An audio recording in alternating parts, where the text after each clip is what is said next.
제가 1968년도 유성성결교에서 고등부 학생 시절에 교회를 나가기 시작했습니다.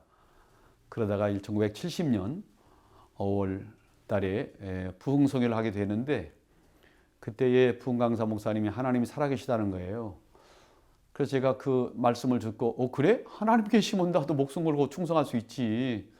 그리고 결단하고 교회 나가서 철야 기도를 한 2달 정도 한 것 같아요. 그러던 중에 1970년 5월 24일 새벽 2시쯤 성령이, 저에게 불같은 성령이 임하고 방언을 받게 되고, 혀가 돌아가면서 방언하고 또 성령 충만하면서부터 하나님의 아들에 대한 제가 확신을 갖고, 그러고 난 다음에 제가 이제 다시 1974년도에 서울신학대학교 조정남 박사님을 만나서 웨슬리 강의를 듣는데 웨슬리가 너무 멋있는 거예요. 제가 체험한 것처럼 요한 웨슬리도 성령을 체험하고, 그리고 난 다음에 요한 웨슬리가 5대, 적어도 친가와 외가를 합하면 5대가 옥스퍼드 출신입니다. 정말 화이트 칼라죠. 그런 집안인데, 옥스퍼드 대학을 수로 졸업하고 옥스퍼드 대학 교수까지 하던 사람인데, 그 사람이 이제 조지아 선교사로도 가고 그랬었죠. 그랬는데 그런 것들이 이제 여러 가지로 실패도 하고 어려움도 겪고 그러면서 우울증에 빠졌던 사람인데, 1738년 5월 24일 저녁 8시 45분 작은 수요 모임에 가서 로마서 8장에 성령이 하나님의 자녀됨을 증거한다는 말씀을 통해서 그가 깨닫고 난 다음에, 인간의 의지나 노력으로 되는 것이 아니라 성령으로 인해서 하나님의 역사가 가능하구나 하는 것을 깨닫고, 그가 그러고 난 다음에 철저하게 회개하고 성령 충만함으로 그러면서 이제 신앙생활을 시작했는데, 결국 영국교도의 목사를 포기하고 오히려 무효지에 가서 또 윤락촌에 가서, 그리고 또 광산촌에 가서 야외에 돌아다니면서, 그러면서 이제 복음을 전하기 시작한 거죠. 그때 얼마나 많은 사람이 그를 왕따시키고 욕을 하고 비난하고 그랬었죠. 그래서 오히려 가면 강덕권까지 뺏기면서 그런 참 어려움을 많이 당했습니다. 서름을 많이 당하고. 그런 때에 요한 웨슬리가 한 말이, 그때 한 말입니다. 세계는 나의 교구라는 말이, 여러분들이 아무리 나를 강덕권을 뺏고 그렇게 방해를 할지라도 온 세계에서 나는 어디서든지 설교할 수 있다, 어디서든지 나는 복음 전할 수 있다, 그런 믿음의 확신을 가지고서 세계 나의 교구라는 말을 하게 되는 것이죠. 그랬는데 결국 이제 요한 웨슬리가 그런 삶을 제가 보고서, 너무 멋지다. 정말 참 저렇게 바울 사도를 그대로 본받았구나. 바울 사도가 최고의 정말 인류대학을 나왔잖아요. 공무원이고 엘리트지요. 그런데 그가 다메섹 도상에서 엎드려지면서 성령 받고 난 다음부터는 예수를 그대로 본받잖아요. 고린도서 11장 1절에 보니까 내가 그리스도를 본받는 것처럼 너희도 나를 본받는 자가 되라, 그런 말을 하죠. 근데 웨슬리가 제가 볼 때는 바울 사도를 그대로 본받은 거예요. 저는 이제 그전에는 바울 사도를 굉장히 좋아하고 존경했습니다. 바울 사도 참 멋지다. 그랬는데 웨슬리를 제가 알고 보니까 너무 멋진 거예요. 그런 화이트 칼라가, 엘리트가, 지성인이 참 세상의 부귀영화를 누리고 살 수 있는 사람인데, 성령 받고서부터 모든 걸 다 내려놓고, 바울 사도가 그러잖아요. 성령 받고 나니까 내가 배우는 공부와 학벌이 배설물에 속하더라. 근데 저는 웨슬리가 바울 사도를 그대로 본받았다고 봐요. 그래서 저는 개인적으로 예수, 바울 사도, 웨슬리 그렇게 생각합니다. 그래서 저는 그때에 정말 웨슬리에 빠지고 매료되고 미쳐가지고, 그때부터 지금까지 49년 동안을 웨슬리 운동을 시작한 겁니다. 그러고서 이제 제가 이제 마음에 다짐하기를, 제가 이제 대학원 때 대학원 공부를 마치고 난 다음에 나도 웨슬리 같은 지성을 본받아야 되겠다 생각하고, 제가 다시 서울신학대학원을 공부 마치고 난 다음에 학부 대학원을 마치고 다시 또 학사, 석사, 박사를 하면서 교육학을 공부하고 행정학 석사, 행정학 박사까지 학위를 받고, 그러고서 이제 1999년도부터 대학에서 서울신학대학, 나사렛대학교, 또 성결대학교, 아신대 대학교, 대학원, 또 동경 코넬신학교, 미국에 있는 미성대학교, 이런 한 국내 6개 대학에서 계속 지금까지 학교에서 강의하고 후진 양성에 힘써왔죠. 그러면서 제가 웨슬리의 지성을 내가 본받아야 되겠다라고 생각을 했고, 웨슬리 같은 성령을 받았으니까 내가 웨슬리 같은 지성을 가져야 되겠다 생각해서 노력했고, 그래서 이제 그동안에 계속해서 책도 쓰고 번역하고 출판도 하고 하면서 또 교육에 힘써왔고, 그러고 난 다음에 제가 1999년도 9월입니다. 웨슬레의 영성을 강화할 필요가 있다고 생각이 돼서 용인 프로주장 기도원이라고 용인은 곳에 이제 기도원이 설립이 돼서 거기서 제가 기도원장을 맡으면서 1년에 한 60명의 부흥 강사들을 초청하면서 한 번 모일 때마다 적어도 400~500명 이상의 성도들이 모이면서 뜨거운 성회를 계속하면서 부흥 사역, 성령 사역 운동을 펼치고 달려왔습니다. 그러면서 제 나름대로 또 마음속에 생각했던, 그렇다면 웨슬레가 또 교육도 하고 또 책도 쓰고 저술도 하고 그러면서 또 이제 성령 사역도 했는데, 그렇다면 웨슬레가 보니까 또 웨슬레는 또 사업가거든요. 공장 세우고 학교 세우고 병원 세우고 양로원 세우고 또 은행 세우고, 하여튼 난 이런 모든 일을 많이 했는데 제 마음속에 그런 게 필요하겠다 생각이 돼서 용인에서 이제 우리 어머니를 통해서 시작이 되는데, 하이의 집이라고, 하나님의 기쁨의 집이라고 말합니다. 그것이 이제 고아원, 오늘날 이제 아동복지시라고 말하는 거죠. 거기서 이제 아동복지 시설 사업을 하면서부터 지금까지 지금 아동복지 사업을 계속 펼쳐오고 있고, 저희 집 사람이 거기에 이제 헌신하고 있습니다. 그러고 난 다음에 제가 이제 또 웨슬레의 목회를 제가 본받겠다는 마음을 가지고 1983년도 5월 달에 청주에다 와서 교회를 개척하게 된 거죠. 그런데 하나님의 은총 가운데 놀랍게도 10명 가지고 시작했는데 3년 안에 150명 이상 신자가 부흥이 돼서 3년 만에 개척하고 3년 만에 성전을 건축했습니다. 지하 1층, 지상 3층 이렇게 졌는데, 거기서 또 교회 부흥이 돼가지고 조금 더 내가 어려운 사람들, 용세민들, 그들에게 복지사업을 해야 되겠다 생각이 돼서 교회를 옮겼습니다. 두 번째, 거기도 다시 지하 1층, 지상 3층 두 번째 교회를 짓고 또 노인들을 향해서 복지사업도 하고 그런 일을 하고 있었었죠. 그러던 중인데 제가 이제 2003년도가 됐는데 LA에서 윌스연합 감리교회에서 웨슬레 탄생 300주년 기념 세계 웨슬리안 국제대회가 열리게 됐는데, 제가 이제 한국에서 대표로 준비원장으로 자격으로 그래서 제가 이제 웨슬레 행정에 대해서 강의해달라고 해서 행정학을 강의하고, 그 다음에 새벽 설교를 맡게 되면서 이제 2003년도에 LA에 있는 윌스연합 감리교회 제1차 세계 웨슬리안 국제대회에 참여하게 된 겁니다.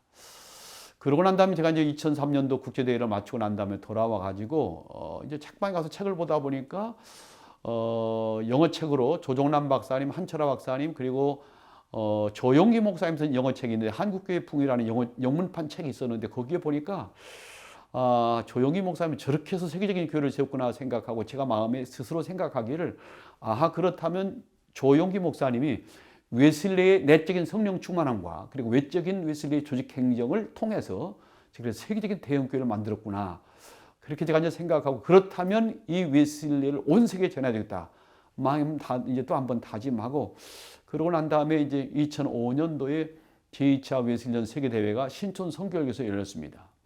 그때 제가 이제 국제대회 사무총장을 맡게 되면서부터 웨슬레 대회를 2차 대회를 잘 마쳤고, 그래서 이제 웨슬레 시대에도 최고의 설교가는 휘필드였습니다.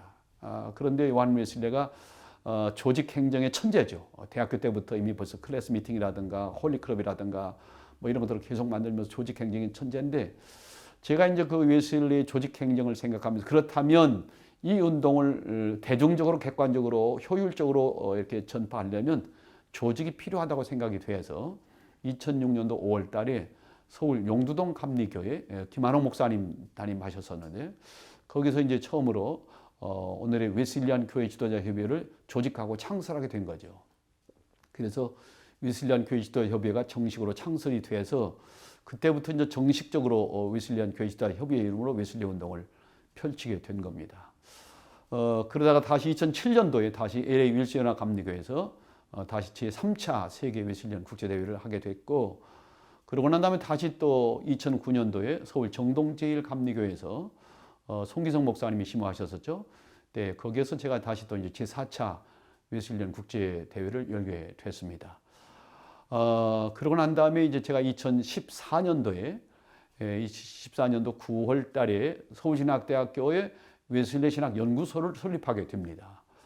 그러고 난 다음에 2014년도 10월 달에 여의도 순복음교회 조영기 목사님, 제가 생각할 때에 저분이 순복음교회 목사님이지만은 학문성도 있고 학위도 있으시고 학자시면서도 또 저렇게 뜨거운 성령 운동, 오순절 운동을 하시기 때문에 저런 분이 우리 웨슬리 예배에 들어오면 좋겠다고 생각이 돼서 제가 이제 이영훈 목사님께 정식으로 제안을 했습니다. 우리 협의회 공동회장으로 들어오실 수 있겠느냐 그랬는데 이영훈 목사님이 뭐 쾌히 허락하셨어요. 그래서 공동회장으로 들어오시고 난 다음에 여기 오셔서 이제 2021년도군요. 2019년도에 웨슬리안 지도자 협의회 대표장을 맡으셨죠. 그렇게 해서 이제 그때부터 순복음교회 목회자들이 여기 회원으로 영입되면서 많은 분들이 여기 지금 회원으로 들어와 있습니다. 그래서 지금 말하자면 지금은 저희 웨슬리 운동에 순복음교회 굉장히 힘이 되고 있고 또 이영훈 목사님이 전적으로 지금 뭐 재정적으로나 여러 가지로 아주 뭐 철저하게 후원해 주셔서 웨슬리 운동이 이제 명실상부하게 적어도 6개 교단이 기감, 기성, 예성, 나성, 그 다음에 구세군, 순복음까지 6개 교단이 웨슬리 운동을 하게 되는 겁니다.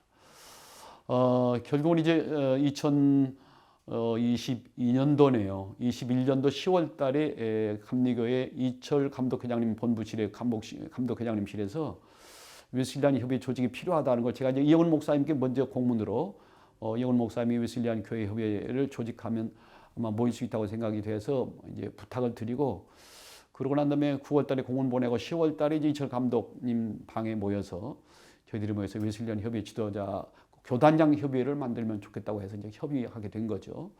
그러다가 2022년도 3월 달에 국민일보 12층 CCM 빌딩에서 12층에서 이제 역사적인 웨슬리안 교단장 협회가 조직하게 된 겁니다.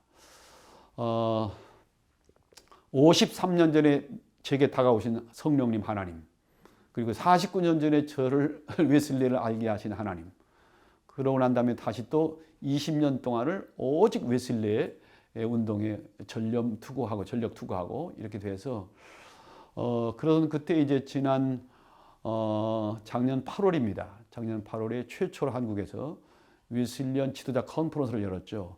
6개 대학의 총장님들, 그다음에 각 교단장님들, 그다음에 우리나라에 그동안에 쭉 웨슬리 협의 대표장을 역임하신 분들이 총 지도자들이 웨슬리 지도자들이 모이셔서 국민일보 12층에서 웨슬리안 지도자 컨퍼런스를 열게 됐습니다.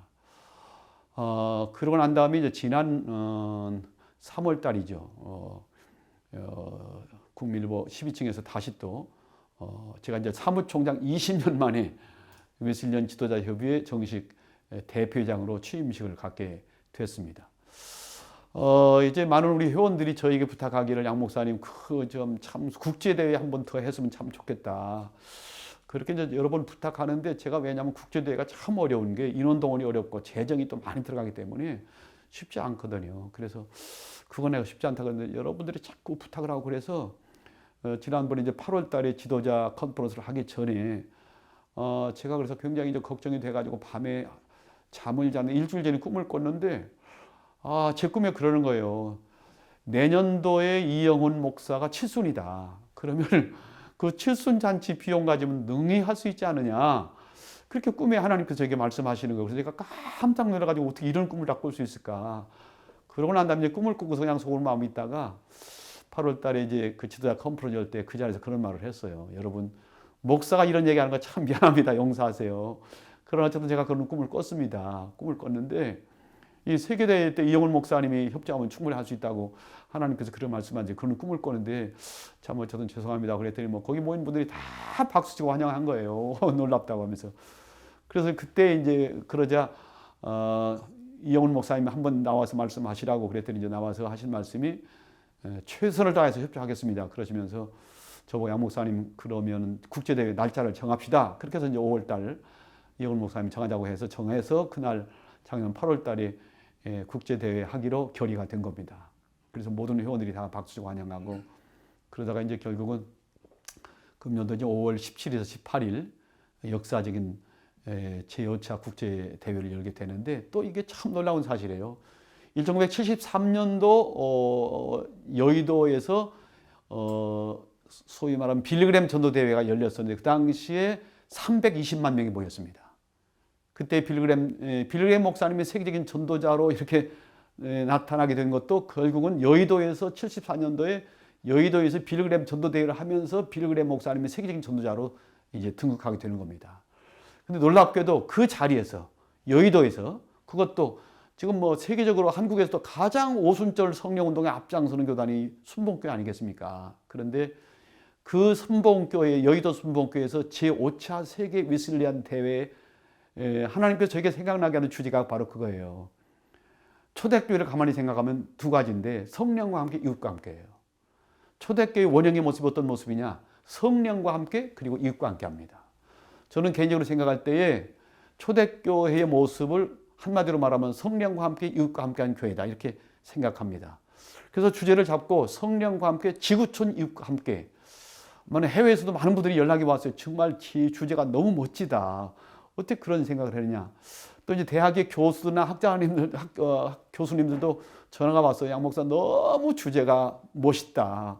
어쩜 그렇게 성경적이고 정말 신앙적인 표현으로 그렇게 적었느냐. 그러는데 저는 뭐 성령께서 다 생각나게 하시고 알려주셨다고 생각이 됩니다. 그래서 이번에 정말 역사적인 성령과 함께 이웃과 함께. 저는 이 표현은 영원한 표라고 봅니다.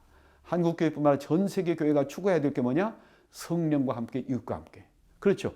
하나님과 함께하고 이웃과 함께 할 수 있다면 그보다 더 멋진 삶이 어디겠습니까? 제가 아마 요한 웨슬리에게 미치고 반하고 그를 존경하고 훈마하고 롤 모델을 삼고 지금까지 거의 50년 반평생을 거의 일평생을 다 그렇게 하면서까지 이렇게 웨슬리에 미치고 반한 것은 크게 그거라고 생각이 돼요. 정말 웨슬리가 바울 사도, 루터, 칼빈, 웨슬리 이들이 모두가 다 성령과 함께한 사람들입니다. 그리고 자기의 개인 경건과 성결에만 목숨 거는 것이 아니라 이웃과 함께하는 어렵고 소외되고 눌리고 약한 자 그들에게 살았다는 것. 이것이 바로 저는 예수님의 미션, 선교의 사명이라고 저는 확신합니다. 그래서 오늘 이제 5월 11일, 17일, 18일까지 열리는 여의도 순복음교회 세계 웨슬리안 국제 대회는 어떤 웨슬리안 교회만의 우리들만의 어떤 그런 잔치가 아니라 전 세계 하나님을 아는 사람들이라면, 성령을 아는 사람들이라면, 그리고 나라를 사랑하고 이웃을 사랑하고 정말 멋지게 살기를 원하는 사람이라면 누구든지 다 같이 모여서 웨슬리가 체험했던 성령 체험, 그가 베풀었던 삶, 그의 신학, 그의 생애 이런 것들을 다시 조명하면서 우리의 신앙을 다시 한번 점검하고 확인하고 체크할 수 있다면 저는 금년에 열리는 5월달에 열리는 여의도 순복음교회 제5차 웨슬리안 대회야말로 하나님께서 지금 코로나19로 인해서 팬데믹, 엔데믹 시대를 사는 위기 시대에 하나님께서 새롭게 한국교회를 살리는 세계교회 부흥의 불길을 일으키는 불길의 역사가 일어나지 않을까라고 생각하게 됩니다. 또 이번에 특별히 또 6개 대학 총장님들이 제가 이제 기도 강연을 하면서 제가 기도 강연 제목이 그겁니다. 성경이나 역사에 보니까 위대한 인물들은요 위기를 기회로 바꿨더라고요. 근데 요한 웨슬리도 그렇더라고요. 18세기 영국 사회가 완전히 타락하고 교회가 엉망진창일 때 요한 웨슬리가 성령 충만함을 받고 난 다음에 그로 인해서 영국 교회가 살아나고 유럽 교회가 다시 살아나게 되는 겁니다.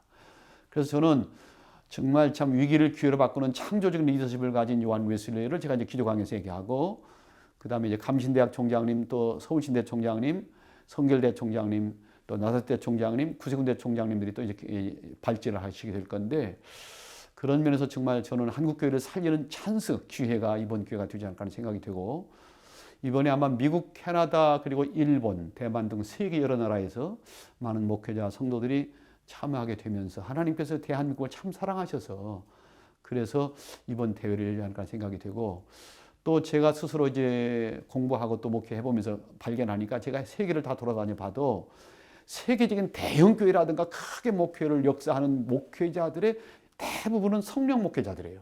성령을 강조하고 성령 체험이 있고 성령 운동을 펼치는 목회자들이 목회를 크게 역사하고 또 대역사 이런 걸 봤거든요. 그래서 저는 이제 개인적으로 생각하기를 개신교의 3대 스승이 있다고 생각합니다.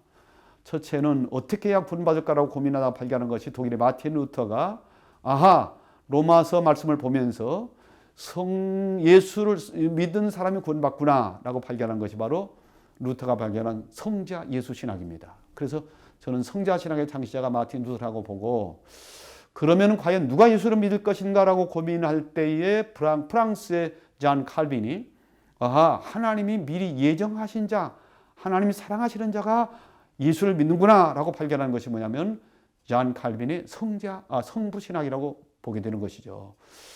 그러나 이제 칼빈의 성부 신학과 함께 예정론이 이제 나타나게 되면서부터 어거스틴의 이중 예정설이 곡해되면서부터, 즉 무슨 얘기냐면은 하나님이 지옥 갈 자와 천국 갈 자를 딱 정해졌다는 거죠. 그러다 보니까 오히려 예정론을 너무 신봉한 사람들이 우리가 엉망으로 살아도 하나님이 예정했기 때문에 우리는 구원받을 수 있다라는 잘못된 생각 때문에 영국과 유럽 사이가 온통 교회가 타락하고 교회가 수줍으로 왔고 이런 일이 벌어졌던 거죠. 그때에 요한 웨슬리가 성령 충만함을 받고 난 다음에 아니다. 일평생락으로 성령 충만함을 유지할 때에만 구원이 완성될 수 있다 하면서 결국 요한 웨슬리가 발견한 기독자 완전론이죠. 그래서 성령 충만함을 계속 유지하기 위해서 요한 웨슬리는 일평생 나가도록 매일 규칙적으로 경건 생활, 새벽 기도 이런 것들을 계속, 그래서 너무 규칙적으로 살았기 때문에 저것들은 저 사람은 규칙쟁이구나 이름 붙인 게 바로 메소디스트, 오늘의 감리교회가 되게 된 것이죠. 그러나 저는 생각할 때 요한 웨슬리가 감리교회를 창설하려고 했던 건 아니라고 생각합니다. 오히려 감리교회가 사라져도 웨슬리는 성령운동, 성결운동이 될 수 있다면 자기는 족하다고까지 말했거든요.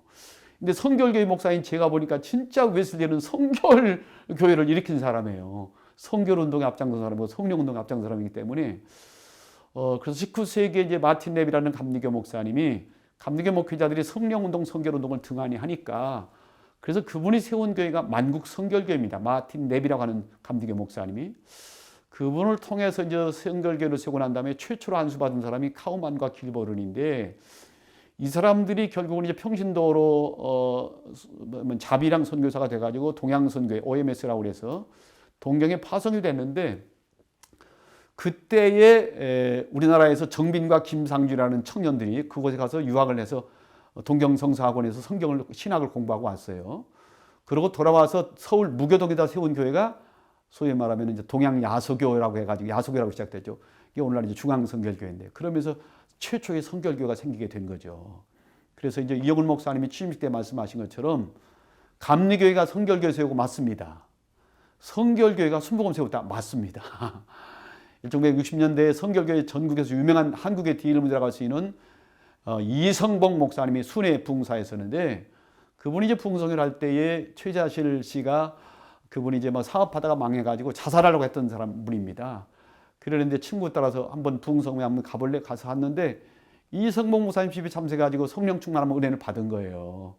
그래가지고 그런데 이성복 목사님은 성결교 목사님인데 또 아무래도 순복음교회가 뜨겁다고 생각이 돼서 순복음 신학교를 추천해가지고 순복음 신학교를 가게 된 거예요. 근데 이제 최자실 그분이 이제 순복음 신학교 가서 만난 게 조용기 학생이었죠. 그래서 이제 말하자면 최자실 학생과 조용기 학생이 맞는쳤는데 그러면서 그것에 사위를 삼고 이제 그렇게 하면서 이제 저렇게 됐는데 1962년도에 최자실 목사님이 그 전쟁이 끝마치고 난 어려운 시대에 8,000명의 신자를 만들어내는 대교회를 세웁니다. 그러고 난 다음에 결국 이제 조용기 목사님께 그걸 위임하고 그래서 지금 기독교 역사상 최초로 78만 명이라는 기네스북에 올라가는 역사적인 교회를 설립하게 된 거죠. 한마디로 말하면 사도행전 1장 8장에 오직 성령이 너에게 임하시면 그렇습니다.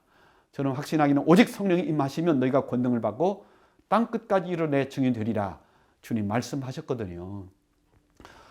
이번에도 제가 이제 성령과 함께 육과 함께라는 말씀을 주제를 삼게 된 것은 사도행전 2장 1절에서 4절 그리고 14절에서 17절까지 말씀에 보면은요.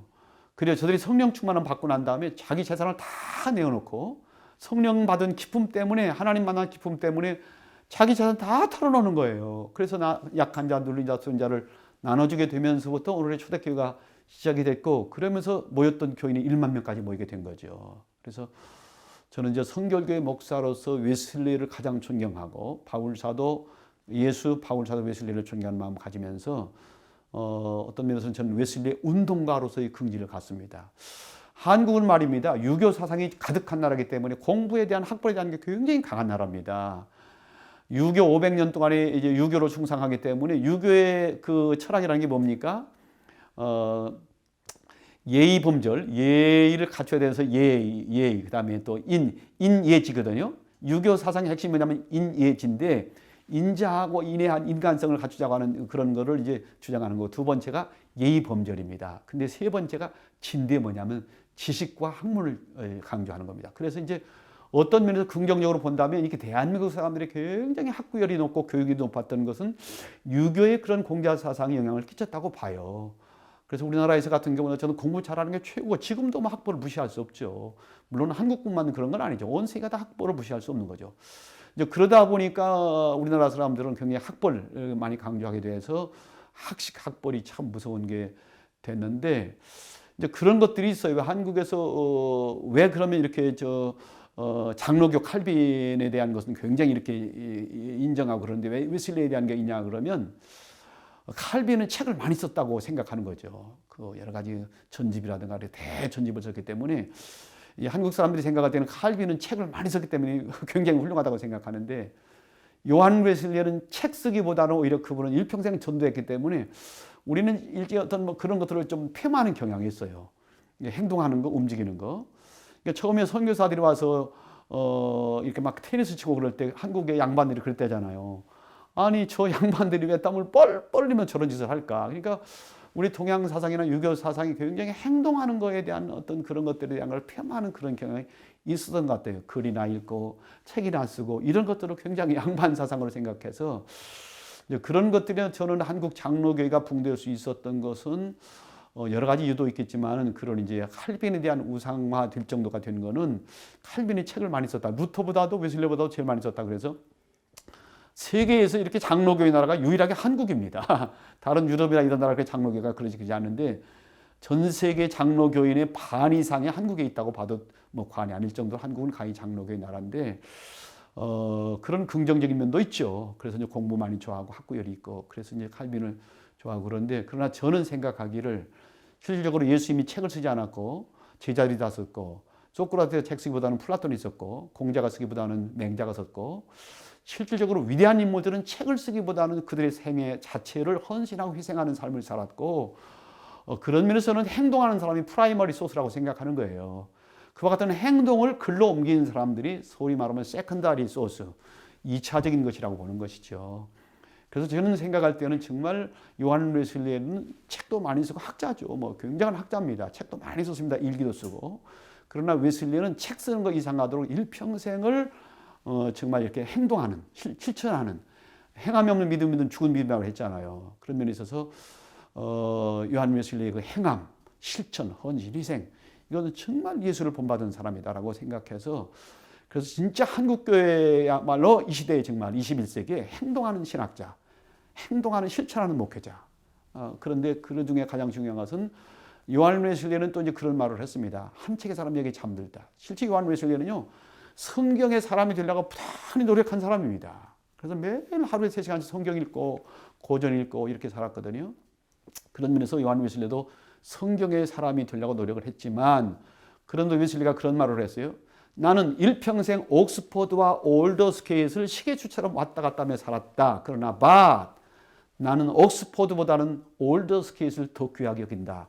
그런 말을 했습니다. 실제 그렇습니다. 목회라는 게 학벌을 가지고 되지 않습니다. 인물을 가지고 되지 않습니다. 노력한다고 되는 거 아닙니다. 성경에 말한 대로 성령 받아야 됩니다. 성령 충만해야 됩니다. 성령 충만함을 유지하는 이상은 언제든지 탈선할 수 있고 타락할 수 있고 멸망으로 갈 수 있습니다. 그렇기 때문에 사도행전에 오직 성령이 너에게 임하시면 그랬잖아요. 바울 사도 성령 받고 저렇게 겸손하고 그냥 위대한 지도자가 됐고, 루터, 칼빈, 웨슬리가 모두 다 지도자들이 성령 충만 받았기 때문에 하나님께 영광, 사람들에게 기쁨을 주는 삶을 살았다고 저는 확신합니다. 한국교회 정말 참 어렵습니다. 정치적으로, 경제적으로, 사회적으로 정말 갈등과 분열이 가득한 이런 나라입니다. 참 위험한 이때입니다. 그러나 한국이 이렇게 잘 살게 돼 세계 10대 경제 대국이 되고 2대 선교 대국이 될 수 있었던 것은 1885년 아펜셀러와 언더우드가 이 땅에 선교사로 들어오게 되면서부터 학교 세우고 병원 세우고 과원 양로 세우면서 한국교회가 이렇게 세계적인 기독교 대국이 된 것입니다. 대한민국을 살린 것은 바로 교회입니다. 기독교가 들어오면서 남녀평등이 일어났죠. 문맹통치가 일어났죠. 복지사업이 시작됐죠. 여러 것들이 다 정말 살기 좋은 나라가 이 나라가 이렇게 기독교 때문에 됐지 않습니까? 그런 면에서 이번에 저는 세계 웨슬리안 제5차 국제대회가 정말 웨슬리안 교단들만 모이는 그런 대회가 아니라 성령을 사모하고 하나님을 섬기기를 원하고 이웃을 사랑하기를 원하고 정말 이 나라를 애국하기를 원하는 마음이 있는 사람이라면 다 같이 모여서 다시 한번 우리가 학술연말을 하고 또 집회를 통해서 은혜 받고 펠로우십 가지면서 그러면 다시 한번 정말 좀 대한민국을 살릴 수 있는 저로의 찬스, 기회로 만들 수 있다면 얼마나 좋을까 하는 생각을 갖습니다. 성령을 사모하는 자들이요. 그리고 하나님을 경외하는 자들이라면 모두가 다 같이 함께 모일 수 있다면 참으로 고맙게 생각합니다. 오늘 여기까지 인도하신 에베네zer 하나님을 찬양합니다. 그리고 여기까지 지도해 주신 우리 이제 스승 조정남 박사님과 그리고 웨슬리안 협의회 전 대표장님들, 그리고 웨슬리안 대학 총장님들, 그리고 말없이 묵묵히 20년 동안 함께 해주신 웨슬리안 지도자 협의회 모든 회원들, 모든 분들에게 정말 깊은 감사드리고 경의를 표합니다. 또 마지막으로 제가 이렇게 한 교회에서 40년 동안 목회를 했는데 제가 이제 이 교회 와가지고 3번 건축하고 40년 동안 제가 그동안 한 8번 정도의 청빙을 받았습니다. 미국에서 2번, 일본에서 1번, 그리고 서울에서 한 여러 차례 대형 교회들로부터 청빙 받았지만은 저는 제가 생각할 때는 존경받는 인물들이 되게 디아스포라였다는 생각을 갖습니다. 물론 이제 대형 교회 하는 분들 대단한 분들이고 저는 참 훌륭하고 참 아름다고 멋있다고 생각이 되는데 그러나 이제 바울 사도, 루터, 칼빈, 웨슬리 이런 인물들이 다 디아스포라였다고 제가 생각할 때 그래서 저는 이 교회에서만 살았는데 40년 동안 제가 이렇게 웨슬리 운동할 수 있도록 아무 말 없이 묵묵히 지켜봐주고 격려해준 우리 성도들 참 끝없이 감사합니다. 한국의 웨슬리안 교단 우리 모두가 다시 정말 에큐메니컬 시대, 연합이 필요한 이 시대에 함께 모여 연합하고 시편 133편에 보니까 형제가 연합하여 동감하며 어찌 그리 선하고 아름다운 고 구원에 이르는 길이라고 써 있거든요. 저는 정말 연합하는 것이 하나님이 가장 기뻐하시는 것이고 예수님께서 절두제자를 파송할 때 하신 말씀이 뭐냐면 그랬거든요. 저들이 하나 되게 하소서. 저들이 하나 되게 하소서. 그랬거든요. 그러므로 우리 한국교회가 다시 한번 연합하고 하나 되면서 나라를 살리고 세계 선교에 앞장서는 세계 나라의 교구라는 요한 웨슬리 외침이 오늘 이번 국제대회를 통해서 실현될 수 있는 모멘텀 기회가 될 수 있다면 그 이상 바랄 것이 없다고 생각합니다. 감사합니다.